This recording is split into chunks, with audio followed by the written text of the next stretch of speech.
Amazon's Cloud Player suddenly just works on your iPhone. iOS 4.3.3 gets released, though it's just a bug killer that's already been jailbroken. And Apple explores the over-the-air updates for iOS 5. All this and more coming up right now.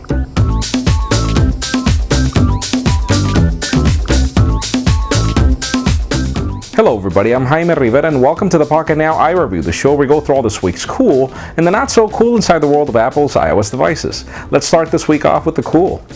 Well, iOS 4.3.3 just got released, which is iOS 4.2.8 for Verizon customers, though you guessed it, there aren't any enhancements. The only bug killers that are included are the ones that deal with Spygate, so if you don't want to be tracked, you might as well just go and update. Now, well, the only reason this really made it to the cool section is because, well, it got jailbroken just a couple of hours later, and it is untethered jailbreak, so happy jailbreaking, and well, that's pretty much it for the iOS update, if you could call it an update. And well, speaking of jailbreaking fun, a new hacker community called Infinity Dev Team, and yeah, they're all called Dev Team, has just announced that they'll be releasing a Cydia alternative called Lema, which again will offer you hacks and services to your iOS device. Now, why is this cool? Well, first of all, it's web-based, so you don't require downloading an application for it to work. And second of all, well, it's really cool to see that there is competition for Cydia, or that there will be, because things are getting kind of expensive in Cydia. It's kind of ironic that some hacks are actually more expensive than applications in the App Store.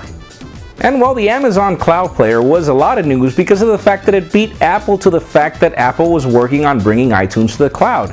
And Amazon just did it out of the blue, not telling anybody about it. Now, the tougher luck was the fact that Amazon chose to only support Android devices with an application for Android. Now, kind of interesting though is the fact that at first it didn't work on iOS devices, but recently, even though it tells you that your browser is not supported, just hit continue. And then you'll notice that, voila, the application or the service is now working on your browser.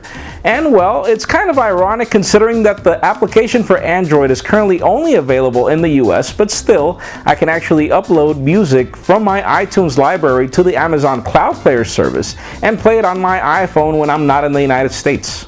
Kinda cool. And well, speaking of competition, let's talk about two companies that are making some interesting moves lately. First of all, Microsoft, which just announced that their Bing Maps is going to be compatible with iOS devices in the SDK. This is interesting because developers are now going to be able to use Bing Maps and services instead of Google Maps, which we're all stuck on right now. And it's kind of cool because even though people say that it's a wrong move from Microsoft because they're competing with iOS devices, think about it. Microsoft's a software company. Even if they bring out Windows Phone and Windows, their core business is software, and there's no point in them selling software if it's not going to be compatible everywhere.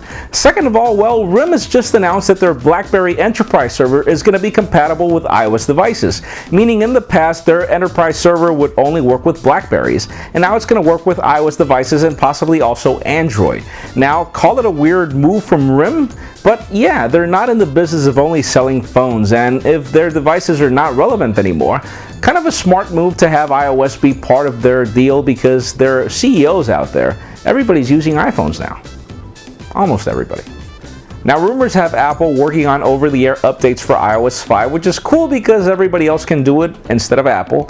But then again, things aren't that easy. First of all, iOS updates take more than 500 megabytes, so Apple's not going to do that through 3G. They'll most likely use Wi-Fi, which is not cool because it totally defeats the purpose of having an over-the-air update. You're going to have to do it on a hotspot or home, and it's going to take a year for that to happen if you are moving around, so why not just use the PC?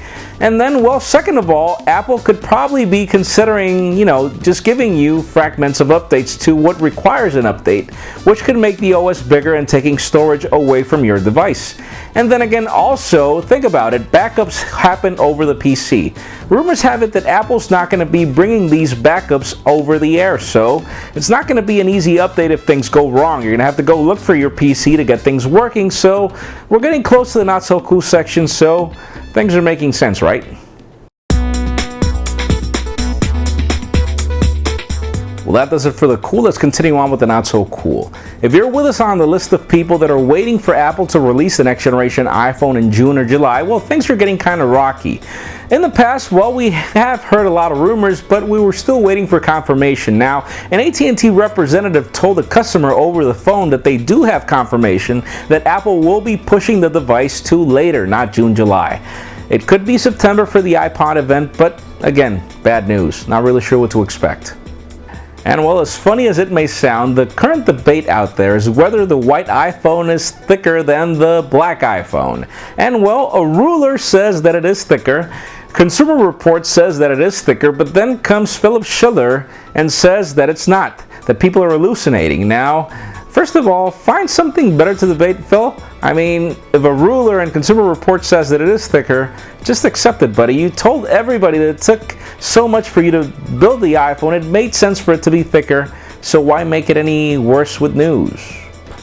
Anyways, that's it for today's show. Thank you very much for watching. I'm Jaime Rivera. Remember to give us a thumbs up if you like what you saw. That's it for now.